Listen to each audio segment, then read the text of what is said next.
നമ്മളെ ശരീരത്തിലെ ഏതെങ്കിലും ഒരു അവയവം കേട് വന്നാൽ നമ്മൾ എന്ത് ചെയ്യും?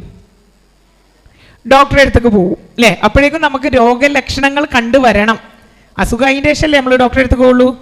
അസുഖം വരാതിരിക്കാൻ ആരെങ്കിലും ഡോക്ടറെ അടുത്തേക്ക് പോകാറുണ്ടോ? ഇല്ല. നമ്മളിപ്പോൾ ചെയ്യുന്ന പല പ്രവൃത്തികൾ കൊണ്ട് നമ്മളെ ചില കോശങ്ങളുണ്ടല്ലോ, ശരീരം ഒന്നായിട്ട് കോശങ്ങളാണ്, കോടിക്കണക്കിന് കോശങ്ങളാണ് നമ്മുടെ ശരീരത്തിലുള്ളത്.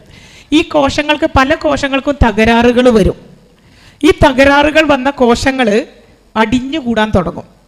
അടിഞ്ഞുകൂടി ഇത് വലിയൊരു മാസായി മാറുമ്പോഴാണ് രോഗമായിട്ട് ഇതിങ്ങോട്ട് പുറത്തേക്ക് വരിക. അതുവരെ ഇത് പുറത്തേക്ക് കാണിക്കൂല. ഈ കേട് വന്ന കോശങ്ങളെ നമ്മൾ എന്താ ചെയ്യേണ്ടത്? ഒന്നും ചെയ്യണ്ട. ചെയ്യാനുള്ളത് മുഴുവൻ നമ്മളെ ശരീരത്തിലെ ഓരോ പ്രകൃതിയിൽ ഉണ്ടാക്കിയ ഓരോ രോഗത്തിനും പ്രകൃതിയിൽ തന്നെ പ്രതിവിധി ഉണ്ട് എന്ന് പഠിപ്പിക്കുന്ന മതമാണ് ഇസ്ലാം. എന്തെല്ലാം ഇവിടെ അസുഖങ്ങളുണ്ടോ അതിനുള്ള പ്രതിവിധി പ്രകൃതി തന്നെ ഉണ്ട്. നമ്മുടെ ശരീരത്തിന് ഉണ്ടാവുന്ന കേടുപാടുകൾക്കുള്ള പ്രതിവിധി നമ്മുടെ ശരീരത്തിൽ തന്നെ ഉണ്ട്.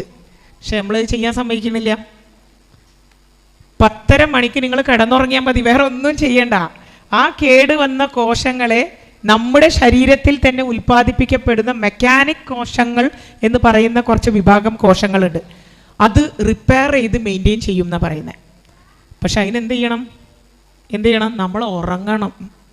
ഉറങ്ങിയാൽ മാത്രമേ അവരുടെ ഡ്യൂട്ടി ടൈം അവരിങ്ങനെ നോക്കി നിൽക്കുകയാണ്. ആളുറങ്ങിയാ? എവിടെ? 1 മണിയായിട്ട് ഉറങ്ങിയാ? ഇല്ല. 3 മണി വരെയാണ് ഡ്യൂട്ടി ടൈം, 10 മുതൽ 3 മണി വരെ. ആ സമയത്തിൻ്റെ ഇടയ്ക്ക് ഉറങ്ങിയാൽ മാത്രമേ അവർ പ്രവർത്തിക്കുള്ളൂ. 6 മണിക്കൂർ ഏകദേശം ജോലി സമയമുള്ള അവർക്ക് ചിലപ്പോൾ നമ്മൾ 12 മണിക്കാണ് കിടന്നുറങ്ങുന്നതെങ്കിൽ അവർക്ക് ആകെ 3 മണിക്കൂർ സമയം കിട്ടുള്ളൂ. ശരീരം മുഴുവൻ ഓടി നടന്നവരതിനെ റിപ്പയർ ചെയ്യും. പക്ഷെ നമ്മൾ ഉറങ്ങണം.